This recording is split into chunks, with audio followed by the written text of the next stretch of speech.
Going on, everyone? This is Courtney Rollins, Aqua Team Properties. Today we're going to go over 4 quick tips for staying in your home even after it's been foreclosed on.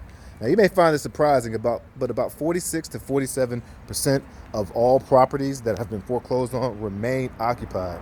And you have to think about, why is that? One, recognize that the banks are not in the business of real estate.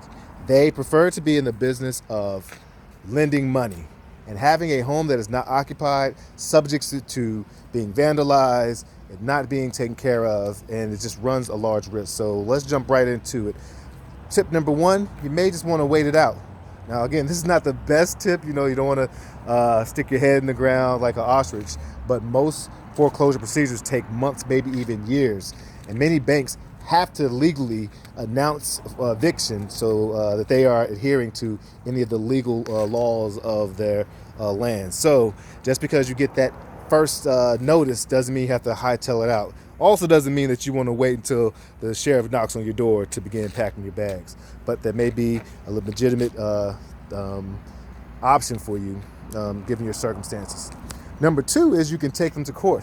With the pandemic, with COVID-19, there are a lot of moratoriums on evictions now, and so it's taking a long time. But even outside of that, there may be legitimate reasons that you would be able to get your foreclosure dismissed by the judge if you and your attorney think that the banks haven't been following all the proper legal procedures. So there might be an opportunity for you to have it dismissed in court.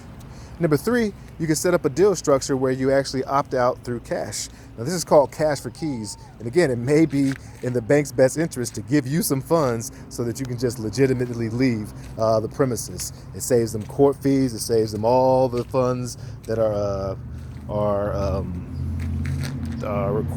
associated with evictions. And having someone in the property until they actually sell it helps make sure the property is taken care of. So you may be able to organize a structure or a deal where you remain in the property and vacate it once they find a buyer and the buyer is ready to take over ownership and occupancy.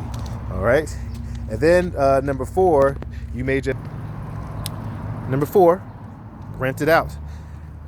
Some banks would organize or would actually allow you to remain in the property and to rent it out from them. Now, again, this could be a short-term solution because, again, they're going to want to make sure it's cleared out for their new buyer because they're not in the business of being landlords or real estate, but it might be a viable option.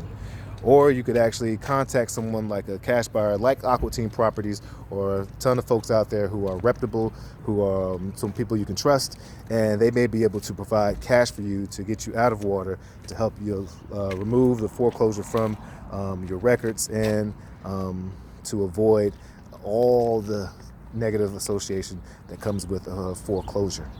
If you want to talk about that, reach out to us at aquateamproperties.com. Reach us at www.buyhomes.org or 443-419-7979. You find us on YouTube. Like, subscribe, share, ask questions, anything that helps us, help you, and helps everyone get better. Because rising tides lifts all sails. Rising tides. Peace.